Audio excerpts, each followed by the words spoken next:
Quand on parle de la Première Guerre mondiale, l'image qui vient généralement à l'esprit est celle des tranchées boueuses, des bombardements d'artillerie incessants, des gaz toxiques qui rampent dans le no man's land. Ce conflit, qui a duré de 1914 à 1918, est souvent considéré comme la première guerre industrielle de l'histoire, où la technologie moderne a rencontré les tactiques militaires traditionnelles dans un affrontement d'une violence inouïe. Mais au-delà des mitrailleuses et des canons, au-delà des tanks et des avions qui ont fait leur apparition sur les champs de bataille, il existait tout un arsenal d'armes surprenantes, parfois même bizarres, que les soldats ont utilisées dans les tranchées. Ces armes témoignent de la créativité désespérée des combattants, confrontés à une forme de guerre pour laquelle personne n'était vraiment préparé. En août 1914, les armées européennes se lancent dans ce qui devait être une guerre courte et mobile. Les généraux imaginent des charges de cavalerie, des mouvements rapides, des batailles décisives qui se concluraient en quelques semaines. Mais dès l'automne 1914, après la bataille de la Marne, le front se fige. De la mer du Nord jusqu'à la frontière suisse, sur près de 750 kilomètres, des millions d'hommes se retrouvent enterrés dans des tranchées, face à face, séparés par quelques dizaines de mètres de terrain dévasté qu'on appelle le no man's land. Cette guerre de position va durer 4 ans et obliger les belligérants à inventer de nouvelles façons de se battre, de nouvelles armes adaptées à ce type de combat rapproché et souterrain. Dans les tranchées étroites et boueuses, les fusils réglementaires se révèlent rapidement inadaptés. Le fusil Lebel français, tout comme le Mauser allemand ou le Lee Enfield britannique, mesure plus d'1 mètre de long. Conçus pour tirer à longue distance avec précision, ces fusils sont encombrants et difficiles à manier dans les boyaux sinueux des tranchées. Quand 2 soldats ennemis se retrouvent face à face dans un tournant de tranchée, il n'y a pas le temps de recharger, pas l'espace pour ajuster son tir. C'est là qu'interviennent les armes les plus primitives qu'on puisse imaginer. Les soldats se mettent à fabriquer leurs propres gourdins. Avec des morceaux de bois récupérés sur le champ de bataille, ils créent des massues qu'ils garnissent de clous, de morceaux de métal, parfois même de barbelés. Certains utilisent des crosses de fusils cassés. D'autres sculptent des manches spécialement conçues pour frapper. Ces armes artisanales rappellent étrangement celles du Moyen Âge, voire de la préhistoire. On a retrouvé des gourdins où les soldats avaient implanté des dizaines de clous pour maximiser les dégâts lors d'un coup porté.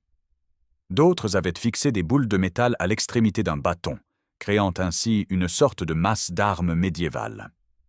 Ces armes ne sont pas des curiosités ou des objets de collection. Elles sont utilisées lors des raids nocturnes dans les tranchées ennemies. L'objectif de ces raids est généralement de capturer des prisonniers pour les interroger et obtenir des renseignements sur les positions adverses. Le succès de ces incursions repose sur la rapidité et surtout le silence. Un coup de feu alerterait immédiatement l'ennemi. Les gourdins, eux, permettent d'éliminer une sentinelle sans faire de bruit. Les coups portés sont violents, souvent mortels. Les statistiques britanniques montrent que malgré l'omniprésence des fusils et des baïonnettes, les armes improvisées jouent un rôle crucial dans les combats rapprochés. Les couteaux de tranchée connaissent aussi un développement particulier. Les soldats achètent ou fabriquent des dagues à pousser, des couteaux à lame triangulaire spécialement conçus pour percer les épais manteaux et les équipements de l'ennemi. Certains modèles ressemblent aux stilettos italiens de la Renaissance. La guerre moderne, avec ses tanks et ses avions, coexiste avec ces méthodes de combat d'une brutalité ancestrale. Un autre outil détourné de son usage initial devient une arme redoutable, la pelle. Chaque soldat possède une pelle pour creuser et entretenir les tranchées. Mais cette pelle, avec son fer rendu tranchant par l'usage constant, devient une arme polyvalente. Le manche solide permet de frapper comme avec une massue, tandis que le fer aiguisé peut trancher.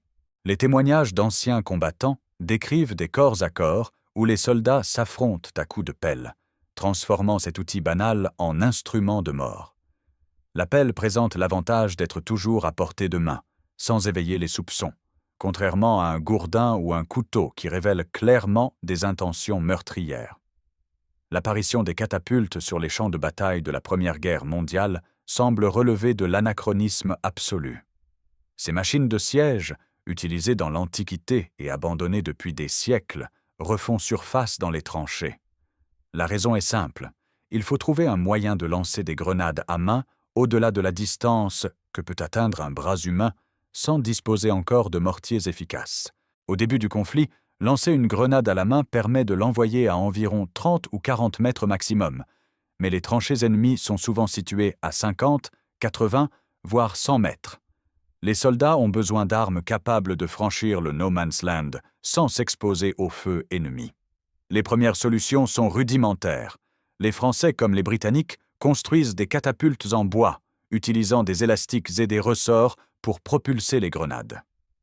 Ces dispositifs, qui rappellent pour les machines de guerre antiques, sont opérés par de petites équipes de soldats postés derrière les parapets des tranchées. Les Britanniques développent notamment la catapulte Leach, brevetée en 1915. Ce dispositif utilise plusieurs bandes de caoutchouc tendues sur un cadre en bois. En tirant sur ces élastiques, les servants de l'arme accumulent de l'énergie qui, une fois relâchée, projette une grenade Mills de près d'1 kg dans un arc de cercle élevé. La portée atteint 110 à 140 mètres pour les munitions standards et peut même dépasser 180 mètres avec des projectiles plus légers. La catapulte Leach est introduite en mars 1915 et utilisée pendant plusieurs mois avant d'être remplacée par des armes plus sophistiquées. Ces catapultes primitives présentent plusieurs avantages. Elles sont silencieuses, ce qui permet de tirer sans révéler immédiatement sa position à l'ennemi. Elles sont aussi relativement simples à construire avec les matériaux disponibles dans les tranchées. Mais elles ont aussi de nombreux défauts.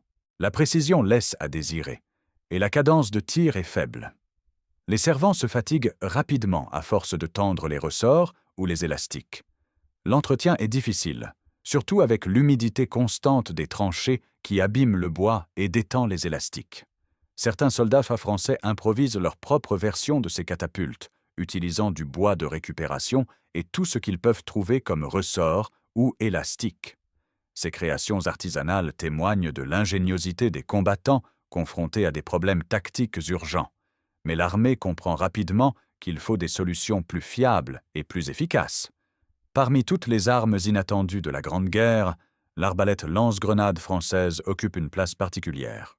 Appelée sauterelle d'Amphi, cette arme représente un retour étonnant à une technologie médiévale pour résoudre un problème moderne. Fin 1914, les Allemands déploient leur Minenwerfer, des mortiers de tranchée qui lancent des obus en cloche sur les positions françaises. Ces projectiles tombent presque à la verticale dans les tranchées, causant des ravages terribles. L'armée française n'a pas d'équipement équivalent et se retrouve désavantagée. C'est dans ce contexte qu'un officier d'artillerie, le capitaine André Broca, a une idée audacieuse, s'inspirer de l'arbalète pour créer un lance-grenade efficace. Broca n'est pas un officier ordinaire. Polytechnicien, docteur en médecine et agrégé en sciences physiques, il possède les connaissances techniques nécessaires pour concevoir une arme nouvelle. Le 13 mars 1915, il dépose un brevet pour son invention qu'il baptise sauterelle.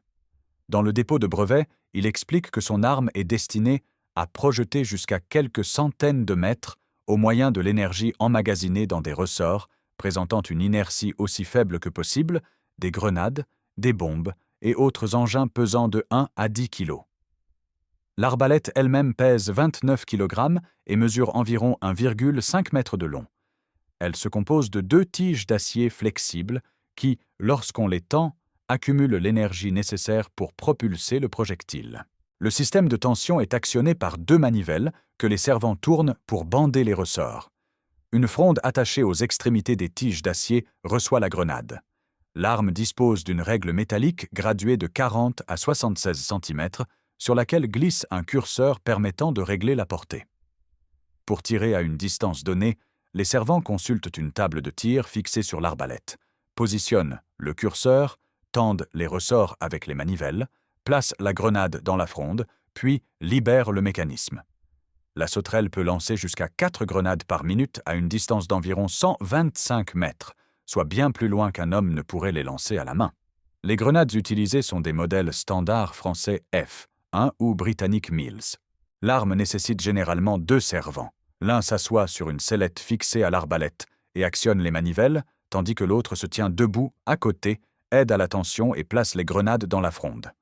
Le général Henri Berthelot approuve rapidement l'adoption de la sauterelle par l'armée française. Entre 1915 et 1917, environ 1 millier d'exemplaires sont fabriqués par l'aciérie d'Imphy, dans la Nièvre, d'où l'arme tire son nom complet. Les Britanniques, impressionnés par le concept, en commandent également pour remplacer leur propre catapulte Leach, jugée trop peu fiable. Sur le terrain, la sauterelle se révèle être une solution intermédiaire efficace. Elle offre une portée supérieure au lancer manuel, une cadence de tir acceptable, et surtout une relative simplicité de construction et d'utilisation. Le tir reste silencieux comparé à l'artillerie, ce qui permet de ne pas attirer immédiatement les tirs de représailles ennemis. Cependant, l'arme a ses limites. Elle est lourde et encombrante, difficile à déplacer rapidement dans les tranchées étroites. La précision reste approximative. Et surtout, à partir de 1916, l'apparition de véritables mortiers de tranchée, comme le mortier Stokes britannique ou le crapouillot français, rend la sauterelle obsolète. Ces mortiers offrent une portée supérieure, une meilleure précision et une cadence de tir plus élevée. La sauterelle disparaît progressivement des tranchées, remplacée par ces armes plus modernes. Mais pour un temps, les soldats français et britanniques ont combattu avec des arbalètes, comme leurs ancêtres médiévaux. Parmi toutes les armes inattendues de la Grande Guerre, les pigeons voyageurs occupent une place à part. Ce ne sont pas des armes au sens strict, mais des moyens de communication qui se révèlent vitaux pour la conduite des opérations militaires. Leur utilisation massive pendant le conflit témoigne des limites des technologies de communication de l'époque et de l'ingéniosité des armées pour compenser ces lacunes. En 1914, la téléphonie et la télégraphie existent et sont utilisées par les armées. Des lignes téléphoniques sont tendues depuis l'arrière jusqu'aux tranchées de première ligne. Mais ces lignes filaires présentent un défaut majeur. Elles sont constamment coupées par les bombardements d'artillerie. Un seul obus peut sectionner un câble et couper toute communication entre une unité avancée et son commandement. La radio existe aussi, mais en 1914, elle en est encore à ses débuts. Les appareils de TSF sont encombrants, peu fiables et leur portée est limitée. De plus, les communications radio peuvent être interceptées par l'ennemi. Dans ce contexte, le pigeon voyageur redevient un moyen de communication essentiel. Son utilisation militaire n'est pas nouvelle. Pendant le siège de Paris par les Prussiens en 1870, les pigeons avaient déjà permis de maintenir le contact entre la capitale assiégée et le gouvernement évacué à Tours. Fort de cette expérience, l'armée française avait créé des centres d'instruction colombophiles à Coëtquidan et Montoire. Dès le début de la guerre, ces centres vont former des milliers de pigeons et leurs soigneurs. L'armée française mobilise entre 40 000 et 60 000 pigeons voyageurs pendant le conflit. Les Britanniques, les Allemands, les Américains en utilisent également, portant le total à environ 200 000 pigeons engagés dans la guerre. Ces oiseaux ne sont pas de simples volatiles, ils font l'objet d'un élevage rigoureux et d'un entraînement intensif. Le principe de fonctionnement repose sur l'instinct du pigeon à retourner à son nid. Les pigeons sont élevés dans des colombiers situés à l'arrière du front. Lorsqu'on a besoin de leur service, on en prélève un, généralement un mâle adulte, et on l'emmène en première ligne. Là, on attache un message dans un petit tube fixé à sa patte. Quand on relâche l'oiseau, celui-ci n'a qu'une idée: retrouver sa famille restée au colombier. Il vole en ligne droite vers son nid, franchissant tous les obstacles du terrain dévasté. Les pigeons se révèlent remarquablement efficaces. Ils volent à une vitesse d'environ 90 km/h et peuvent couvrir des distances de plusieurs dizaines de kilomètres. Surtout, ils accomplissent leur mission malgré les conditions les plus terribles: bombardements, fumée, poussière, gaz toxiques, tirs ennemis. Les Allemands, conscients de l'importance de ces messagers ailés, postent des soldats équipés de fusils spécialement chargés de tirer sur les pigeons en vol. Malgré cela, le taux de réussite des missions reste élevé. L'armée développe des colombiers mobiles pour suivre les mouvements du front. Des camions et même des bus à impériales sont transformés en pigeonniers roulants. Le bas du véhicule contient les réserves de grains et d'eau, ainsi qu'un logement pour le soigneur. Le haut est aménagé en colombier. En 1916, les Alliés fabriquent 16 pigeonniers sur remorque. Ces installations mobiles permettent d'élever les pigeons au plus près du front. Grâce à un procédé appelé adduction, les jeunes pigeons développent un attachement à ces abris roulants et peuvent les repérer à plusieurs dizaines de kilomètres. Les pigeons sont également utilisés dans les avions et sur les navires. Des aviateurs en emportent lors de leur mission de reconnaissance. Si leur appareil est abattu et qu'ils survivent au crash, ils peuvent relâcher un pigeon avec leurs coordonnées pour appeler les secours. Les navires les embarquent pour envoyer des messages en cas d'avarie des moyens de communication radio. Certains pigeons accomplissent des exploits qui leur valent une renommée quasi héroïque. Le plus célèbre est sans doute Vaillant, pigeon matricule 787.15. Le 4 juin 1916, le fort de Vaux près de Verdun est encerclé par les Allemands après 4 jours d'assaut acharné. Le commandant Raynal, qui dirige la garnison française, a perdu tout contact avec l'extérieur. Les lignes téléphoniques sont coupées, les liaisons optiques impossibles à cause de la fumée. Il lui reste un dernier pigeon. À 11h30, Raynal attache à la patte de Vaillant un message désespéré. « Nous tenons toujours, mais nous subissons une attaque par les gaz et les fumées très dangereuses. Il y a urgence à nous dégager. C'est mon dernier pigeon. » Vaillant s'envole dans un environnement apocalyptique. L'air est saturé de fumée toxique et de gaz. Les Allemands, voyant l'oiseau, ouvrent le feu. Vaillant est touché, il tombe. Les soldats français croient leur dernier espoir perdu. Mais l'oiseau reprend son vol. Gravement blessé, intoxiqué par les gaz, il vole pendant 5 heures avant d'atteindre Verdun. Il arrive au Colombier dans un état critique et meurt peu après. Mais son message est parvenu à destination. Pour cet acte de bravoure, Vaillant est cité à l'ordre de la Nation et décoré de la bague d'honneur. Un monument est érigé en son honneur près de l'entrée de la citadelle de Lille. Un autre pigeon héroïque est Cher Ami, un oiseau donné par des colombophiles britanniques et entraîné par les Américains. Le 3 octobre 1918, environ 550 soldats américains de la 77e division d'infanterie sont pris au piège dans une dépression près des lignes ennemies. Ce qui sera appelé le Lost Battalion par la presse commence à subir des tirs d'artillerie amis. Le commandant Whittlesey envoie plusieurs pigeons pour demander l'arrêt des tirs. Les 2 premiers sont abattus.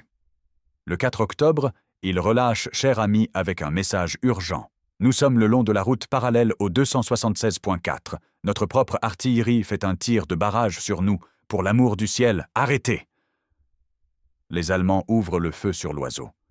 Cher Ami est touché, perd un œil, a la patte presque arrachée et reçoit une balle dans la poitrine. Il tombe au sol. Mais il reprend son vol et parcourt 40 km en 25 minutes, arrivant au quartier général avec le message pendant à sa patte blessée.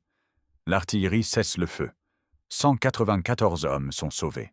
Cher Ami survit à ses blessures et décoré de la Croix de guerre française avec palme, puis rapatrié aux États-Unis où il meurt en 1919. Son corps empaillé est conservé au Smithsonian Institution. Dans les zones occupées, les Allemands interdisent strictement la possession de pigeons voyageurs par les civils. À Lille, dès décembre 1915, des avis menacent de mort toute personne qui relâcherait un pigeon. Ceux qui trouvent un pigeon doivent le remettre immédiatement aux autorités militaires sous peine d'être accusés d'espionnage et d'être passibles d'un emprisonnement de 3 ans ou d'une amende de 10 000 marks. Cette paranoïa allemande autour des pigeons montre l'importance stratégique de ces oiseaux. Les occupants craignent que la résistance utilise les pigeons pour communiquer avec les Alliés, ce qui se produira effectivement lors de la Seconde Guerre mondiale. Les pigeons ne se contentent pas de transporter des messages. Certains sont équipés de petits appareils photographiques. En 1907, un apothicaire allemand nommé Julius Neubronner a l'idée d'attacher une caméra miniature au harnais d'un pigeon. L'oiseau porte la caméra sur le dos grâce à un harnais qui répartit le poids. Un déclencheur automatique prend des photos aériennes pendant le vol. Neubronner brevette son invention en 1908 et la présente dans plusieurs expositions internationales. Pendant la guerre, les Allemands utilisent ces pigeons photographes pour la reconnaissance aérienne. Les oiseaux survolent les positions ennemies et prennent des clichés sans éveiller les soupçons. Les Français s'intéressent aussi à cette technique, bien que son utilisation reste limitée en raison des contraintes techniques. Après la guerre, les pigeons soldats sont honorés. Des monuments leur sont érigés dans plusieurs villes. À Bruxelles, une statue représentant un pigeon est inaugurée en 1931 avec l'inscription « Aux pigeons soldats ». Une statue similaire est dressée à Charleroi. Ces monuments témoignent de la reconnaissance des nations envers ces volatiles qui ont sauvé d'innombrables vies. Le colombier militaire du Mont Valérien, créé à la suite de la guerre franco-prussienne de 1870, reste le dernier colombier militaire actif en France aujourd'hui. Il abrite environ 200 pigeons voyageurs et sert désormais principalement pour les concours et par tradition. Mais il conserve aussi un rôle opérationnel potentiel en cas de blackout national, où toutes les communications électroniques seraient hors service. Le sergent qui s'occupe des pigeons explique que pendant les guerres mondiales, ces oiseaux transmettaient des messages de la plus haute importance et ont permis de sauver de nombreuses vies. Les pigeons de la Grande Guerre représentent un paradoxe frappant. Dans un conflit qui a vu l'émergence de technologies nouvelles comme les tanks, les avions et les sous-marins, ce sont des oiseaux, utilisés depuis l'Antiquité pour transmettre des messages, qui se sont révélés indispensables. Leur fiabilité, leur rapidité et leur capacité à opérer dans les pires conditions en ont fait les premiers drones de l'histoire militaire, comme le soulignent certains historiens. Sur les 60 000 pigeons utilisés par l'armée française, environ 20 000 sont morts en service, victimes des tirs ennemis, des gaz, des conditions climatiques ou de l'épuisement. Ces pertes témoignent des dangers auxquels ces animaux étaient confrontés. L'adaptation des armes existantes aux conditions particulières de la guerre de tranchées a donné naissance à plusieurs inventions surprenantes. Parmi elles, le fusil de tranchée équipé d'un périscope représente une solution ingénieuse à un problème mortel. Comment tirer sur l'ennemi sans exposer sa tête au-dessus du parapet? Dans les tranchées, la zone la plus dangereuse est le sommet du parapet, juste au-dessus du niveau du sol. C'est là que les soldats doivent se poster pour surveiller le no man's land et tirer sur l'ennemi. Mais c'est aussi là que les tireurs d'élite adverses concentrent leur attention. Les snipers allemands, en particulier, sont redoutables. Postés dans des positions soigneusement camouflées, ils guettent le moindre mouvement au-dessus des tranchées ennemies. Une tête qui apparaît, ne serait-ce qu'une seconde, peut être la dernière erreur d'un soldat. Pour résoudre ce problème, les soldats français développent un prototype de fusil Lebel modifié. La crosse du fusil est transformée pour épouser parfaitement les formes de la tranchée, permettant aux soldats de rester à couvert. Mais l'innovation principale réside dans l'ajout de 2 miroirs fixés sur l'arme. Ces miroirs, disposés selon un angle précis, fonctionnent comme un périscope. Le soldat peut regarder dans le miroir inférieur et voir, grâce au miroir supérieur, ce qui se trouve au-dessus du parapet. Il peut ainsi ajuster son tir sur sa cible tout en restant en sécurité dans la tranchée. Le concept est astucieux et témoigne de l'ingéniosité des soldats français confrontés à un danger quotidien. Pendant des heures, des jours, des semaines, les hommes doivent surveiller les positions ennemies, prêts à riposter à toute attaque. Mais lever la tête pour observer équivaut souvent à signer son arrêt de mort. Le fusil à périscope offre une solution à ce dilemme. Cependant, malgré son ingéniosité, ce prototype ne connaît jamais une large diffusion. Les raisons sont multiples. La modification de la crosse et l'ajout des miroirs rendent le fusil plus lourd et plus encombrant. Les miroirs doivent être maintenus propres pour offrir une vision claire, ce qui est difficile dans l'environnement boueux et poussiéreux des tranchées. Surtout, l'alignement des miroirs doit être parfait pour permettre une visée précise, et cet alignement peut facilement être perturbé par les chocs et les vibrations. D'autres armées développent leur propre système de périscope de tranchée, mais généralement sous forme de dispositifs d'observation plutôt que de visée. Les périscopes permettent aux soldats de surveiller le no man's land sans risque. Certains modèles sont équipés de lentilles télescopiques pour observer les positions ennemies à distance. Les officiers les utilisent pour planifier leurs attaques en étudiant le terrain et les défenses adverses. L'idée de combiner un fusil avec un système de visée indirecte persiste cependant.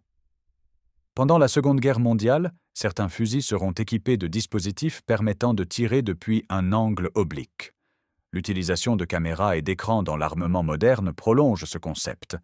Les soldats peuvent aujourd'hui opérer des armes à distance grâce à des systèmes de vision électronique, se tenant à l'abri tout en engageant l'ennemi. La guerre aérienne de 1914 à 1918 introduit une nouvelle dimension dans les conflits, le bombardement des villes depuis les airs. Les Allemands utilisent leurs dirigeables Zeppelin pour frapper Paris et d'autres villes françaises et britanniques. Ces immenses aéronefs, gonflés à l'hydrogène, peuvent transporter plusieurs tonnes de bombes et voler à des altitudes que les avions de l'époque ont du mal à atteindre. Ils terrorisent les populations civiles qui se retrouvent pour la première fois directement menacées par la guerre. Pour contrer cette menace, les Alliés développent des munitions spéciales, les bombes incendiaires conçues spécifiquement pour détruire les Zeppelins.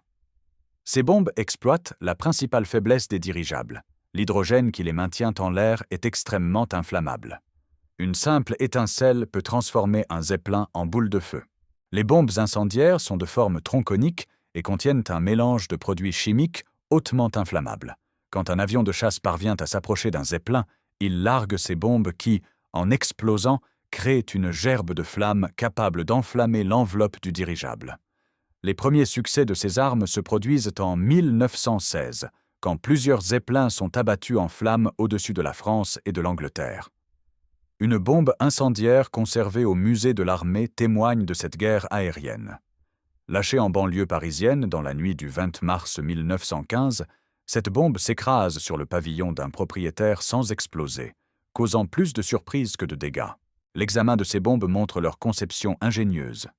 Un détonateur sensible au choc, une charge explosive limitée mais suffisante pour disperser le mélange incendiaire et une enveloppe conçue pour maximiser la fragmentation et la dispersion des flammes. L'efficacité de ces bombes, combinée au développement d'avions de chasse plus performants, finit par rendre les raids de Zeppelin trop dangereux.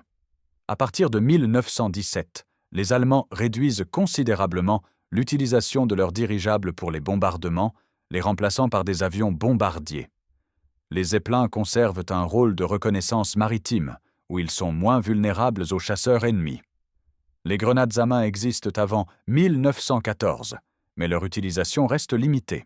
La guerre de tranchées change tout. Les grenades deviennent une arme essentielle et leur développement connaît une accélération fulgurante. Tous les belligérants inventent de nouveaux modèles, chacun cherchant le compromis idéal entre puissance, portée et sécurité d'utilisation. Au début de la guerre, l'armée française ne dispose que de grenades rudimentaires et en quantité insuffisante. Les soldats improvisent, ils fabriquent leurs propres grenades avec des boîtes de conserve remplies d'explosifs et de morceaux de métal. Ils attachent une mèche, l'allument et lancent la grenade avant qu'elle n'explose. Ces grenades artisanales sont dangereuses autant pour celui qui les utilise que pour l'ennemi. Les mèches se consument parfois plus vite que prévu, la grenade explosant dans la main du lanceur. D'autres fois, la mèche s'éteint et la grenade n'explose pas, permettant à l'ennemi de la ramasser et de la relancer. Les grenades réglementaires qui arrivent progressivement se divisent en deux catégories. Les grenades offensives sont conçues pour être utilisées en terrain découvert. Leur effet létal repose principalement sur l'onde de choc de l'explosion et ne s'étend que sur 8 à 10 mètres. Les grenades défensives, au contraire, projettent une multitude d'éclats de métal dans un rayon de plus de 100 mètres. Elles doivent être lancées depuis une position protégée pour éviter que les éclats ne blessent le lanceur lui-même. Le problème majeur des grenades à main reste leur portée limitée. Un soldat peut lancer une grenade d'environ 600 grammes à 30 ou 40 mètres au maximum. Au-delà, il faut trouver d'autres moyens. C'est ainsi qu'apparaissent les lance-grenades de tranchée. Nous avons déjà évoqué les catapultes et l'arbalète sauterelle, mais d'autres dispositifs voient le jour. Le lance-grenade à fusil VB, du nom de ses inventeurs Viven et Bessières, représente une solution élégante. Il s'agit d'un tromblon qui se fixe à l'extrémité du fusil Lebel. Le soldat place une grenade spéciale dans le tromblon, puis tire une cartouche à blanc. Les gaz de la poudre propulsent la grenade jusqu'à 150 ou 200 mètres. Ce système prolonge l'action des grenades à main et offre aux fantassins une capacité de frappe à moyenne portée. Le lance-grenade VB connaît un grand succès et reste en service pendant toute la guerre. D'autres inventions plus exotiques apparaissent. La baliste Blondel utilise le principe de la force centrifuge. C'est une sorte de roue avec une nacelle où l'on place la grenade. 2 servants actionnent des manivelles qui font tourner la roue à grande vitesse. Quand la vitesse est suffisante, on libère la grenade qui est projetée par la force centrifuge jusqu'à 250 mètres. Le système est complexe et encombrant, mais il fonctionne. Des lance-grenades utilisent des ressorts hélicoïdaux pour accumuler l'énergie.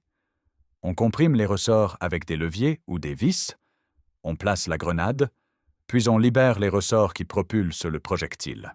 Ces systèmes ressemblent aux balistes romaines antiques et témoignent de la permanence de certains principes mécaniques à travers les siècles.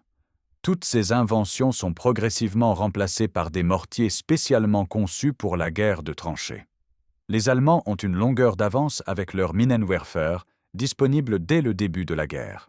Les Français développent le crapouillot, un mortier léger capable de tirer à la verticale et de lancer des projectiles de 5 kg jusqu'à 300 mètres.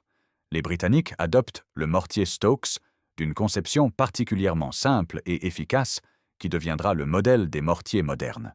Ces armes spécialisées offrent une meilleure portée, une précision supérieure et une cadence de tir plus élevée que tous les dispositifs improvisés. À partir de 1916, elles équipent massivement les armées et relèguent les catapultes et arbalètes au statut de curiosité. Au-delà des armes officiellement développées par les états-majors et l'industrie militaire, les soldats eux-mêmes font preuve d'une inventivité remarquable. Dans les tranchées, confrontés à des problèmes concrets et urgents, ils bricolent des solutions avec les moyens du bord. Ces créations artisanales témoignent de la capacité d'adaptation des combattants et de leur volonté de survivre dans un environnement hostile.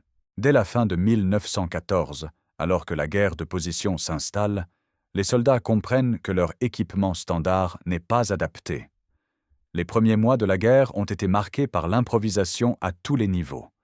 Les soldats modifient leurs fusils, créent de nouvelles armes, inventent des dispositifs de protection. Cette période d'innovation intense est encouragée par la hiérarchie militaire, qui reconnaît rapidement la valeur de ces inventions. La presse militaire s'intéresse à ces armes bricolées. Des photographies de soldats présentant leurs créations sont publiées. Ces images servent la propagande. Elles montrent l'ingéniosité des soldats français et suggèrent que le moral des troupes reste élevé, malgré les conditions difficiles. Certaines de ces inventions sont reprises et développées par l'industrie militaire. Le projectile du mortier Sellerier, par exemple, s'inspire directement d'un modèle improvisé par des soldats en première ligne. Doté d'ailettes pour stabiliser son vol, ce projectile devient le standard de l'artillerie de tranchée française. Les soldats fabriquent aussi des lance-flammes rudimentaires en adaptant des pompes manuelles. Ils créent des boucliers métalliques pour se protéger des balles pendant les raids. Ils inventent des pièges explosifs qu'ils posent dans le No Man's Land pour blesser les patrouilles ennemies. Toutes ces créations révèlent un aspect méconnu de la Première Guerre mondiale. Loin d'être de simples pions manipulés par les états-majors, les soldats sont des acteurs actifs qui adaptent leur tactique et leur équipement aux réalités du champ de bataille. Cette période d'innovation artisanale connaît son apogée en 1915 et début 1916. Ensuite, l'industrie militaire prend le relais et fournit en masse les équipements nécessaires. Les armes improvisées disparaissent progressivement des tranchées, remplacées par du matériel standardisé. Mais entre deux attaques, dans les campements de l'arrière, les soldats continuent à créer. Ils ne fabriquent plus des armes, mais des objets du quotidien. Des bagues taillées dans des douilles d'obus, des briquets faits avec des cartouches, des cadres pour photos, des vases. Cet artisanat de tranchée devient un moyen pour les poilus d'occuper les temps d'attente et de maintenir leur humanité dans un environnement déshumanisant. Si nous parlons d'armes inattendues, il est impossible d'ignorer les gaz de combat, même s'ils sont bien connus aujourd'hui. En 1914, leur utilisation à grande échelle représente une rupture totale avec les conventions de guerre. Les conventions de La Haye de 1899 et 1907 avaient explicitement interdit l'usage d'armes chimiques. Pourtant, le 22 avril 1915, les Allemands franchissent cette ligne rouge à Langemarck, en Belgique. Ce jour-là, les soldats français et algériens qui tiennent la ligne autour d'Ypres voient apparaître un nuage étrange. Une nappe verdâtre rampe au ras du sol depuis les tranchées allemandes vers leur position. Le nuage avance, poussé par le vent. C'est du dichlore, un gaz suffocant qui attaque les voies respiratoires. Les soldats, ne comprenant pas ce qui leur arrive, respirent le gaz. Leurs poumons brûlent, ils suffoquent, crachent du sang. En quelques minutes, 5 000 hommes sont tués et 15 000 autres blessés, beaucoup conservant des séquelles à vie. L'effet est immédiat et foudroyant, mais les Allemands ne sont pas préparés à exploiter leur succès. Ils n'ont pas prévu de troupes pour avancer dans la zone contaminée, et ils craignent eux-mêmes de s'approcher du gaz qu'ils viennent de lâcher. L'attaque reste donc locale. Mais le précédent est créé. Les Alliés, horrifiés par cette nouvelle arme, jurent de riposter. En septembre 1915, les Britanniques utilisent à leur tour du chlore lors de la bataille de Loos. Les Français suivent. La guerre chimique est lancée. Au fil des mois, de nouveaux gaz apparaissent. Le phosgène, beaucoup plus toxique que le chlore, fait son apparition en 1915. En 1917, c'est le gaz moutarde, ou hypérite, qui devient l'arme chimique la plus redoutée. Contrairement au chlore et au phosgène, qui sont des gaz suffocants, le gaz moutarde est un agent vésicant. Il brûle la peau, les yeux, les voies respiratoires. Il imprègne les vêtements et continue à agir pendant des heures. Les blessés du gaz moutarde présentent des brûlures terribles sur tout le corps, se retrouvent aveugles, souffrent pendant des semaines. Les deux camps utilisent aussi des gaz lacrymogènes et des gaz sternutatoires qui provoquent des éternuements violents et des larmes. Ces gaz sont souvent utilisés en complément d'autres gaz plus toxiques. L'idée est de forcer les soldats à enlever leur masque à gaz pour se frotter les yeux ou éternuer, les exposant ainsi aux gaz mortels présents dans l'air. Les masques à gaz deviennent rapidement indispensables. Les premiers modèles sont rudimentaires, de simples tampons de tissu imbibés d'urine ou de solutions chimiques qu'on plaque sur le nez et la bouche. Puis des masques plus sophistiqués apparaissent, équipés de filtres à charbon actif. Mais ces masques sont inconfortables, étouffants, et ils limitent la vision et les mouvements. Porter un masque à gaz pendant des heures dans une tranchée est une épreuve en soi. Le lancement des gaz pose aussi des problèmes techniques. Au début, les Allemands ouvrent simplement des bonbonnes de gaz comprimées et laissent le vent pousser la nappe toxique vers l'ennemi. Mais cette méthode est imprévisible. Si le vent tourne, le gaz peut revenir vers ceux qui l'ont lâché, causant des pertes dans son propre camp. Les deux camps développent donc des obus spéciaux remplis de gaz liquide qui se vaporisent à l'impact. Ces obus chimiques permettent un usage plus précis et moins dépendant des conditions météorologiques. Malgré l'horreur qu'ils inspirent, les gaz ne remportent jamais de succès décisif. Aucune des grandes offensives utilisant des gaz en masse ne parvient à percer le front. Les soldats s'adaptent, apprennent à porter leur masque rapidement dès l'alerte, et les défenses chimiques s'améliorent.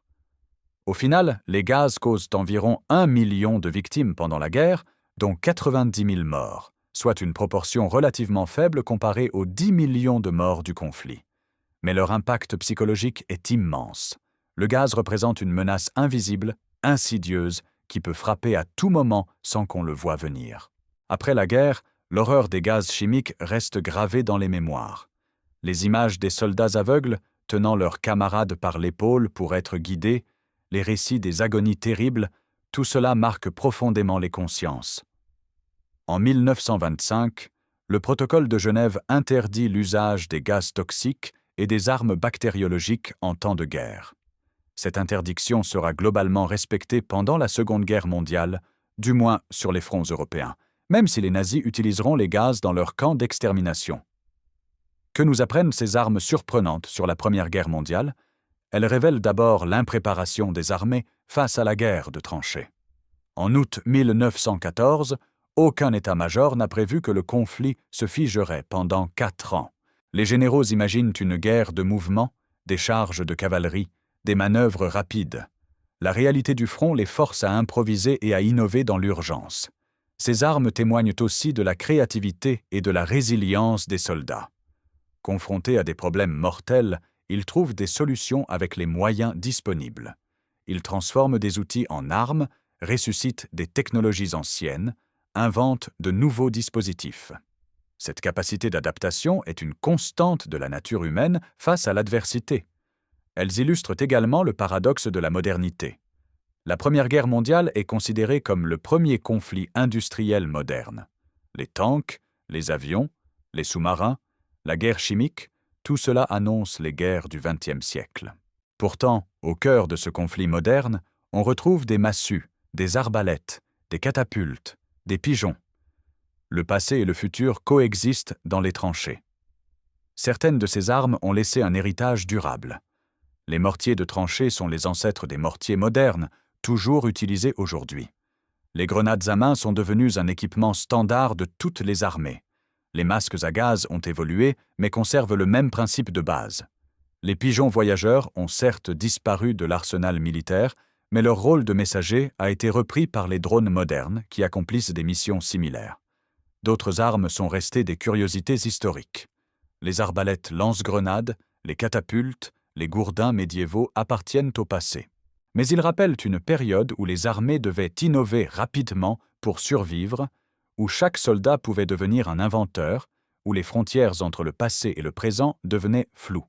La Première Guerre mondiale a été un laboratoire d'innovation militaire sans précédent. En 4 ans, les armées ont développé plus de nouvelles armes et tactiques qu'au cours des siècles précédents. Certaines de ces innovations étaient sophistiquées et annonçaient l'avenir. D'autres étaient surprenantes, inattendues, parfois même absurdes. Mais toutes témoignent de la détermination des hommes à trouver des solutions face aux défis d'une guerre qui dépassait tout ce qu'on avait connu auparavant. Les massues artisanales des raids nocturnes, les arbalètes ressuscitées pour lancer des grenades, les pigeons héroïques volant à travers les gaz et les balles, les fusils avec périscope pour tirer à couvert, les bombes incendiaires contre les zeppelins, toutes ces armes racontent une histoire. Celle d'hommes ordinaires plongés dans une guerre extraordinaire, obligés de devenir ingénieurs, artisans, inventeurs pour survivre. Elle nous rappelle que derrière les statistiques effroyables de la Grande Guerre, derrière les millions de morts et les batailles titanesques, il y avait des individus qui luttaient quotidiennement, qui cherchèrent des moyens de protéger leur vie et celle de leurs camarades, qui faisaient preuve d'ingéniosité et de courage dans les situations les plus désespérées. Aujourd'hui, ces armes reposent dans les musées. Les visiteurs s'arrêtent devant elles, surpris de découvrir qu'on utilisait des arbalètes en 1915 ou que des pigeons ont reçu des décorations militaires. Ces objets nous connectent directement avec ceux qui les ont fabriqués et utilisés il y a plus d'1 siècle. Ils nous rappellent que l'histoire n'est pas seulement faite de grandes décisions stratégiques et de mouvements d'armées sur des cartes. Elle est aussi faite de petites innovations, de solutions improvisées, de gestes quotidiens répétés des millions de fois dans la boue et le froid des tranchées. La Première Guerre mondiale a changé le monde. Elle a redessiné les frontières, renversé des empires, tué une génération entière de jeunes hommes. Elle a aussi laissé un héritage technologique complexe, mélange de modernité et d'archaïsme, d'innovation sophistiquée et de retour au passé. Les armes inattendues de ce conflit nous rappellent que l'histoire est rarement linéaire, que le progrès n'avance pas toujours en ligne droite et que face à des circonstances exceptionnelles, les humains sont capables d'une créativité surprenante pour le meilleur et pour le pire.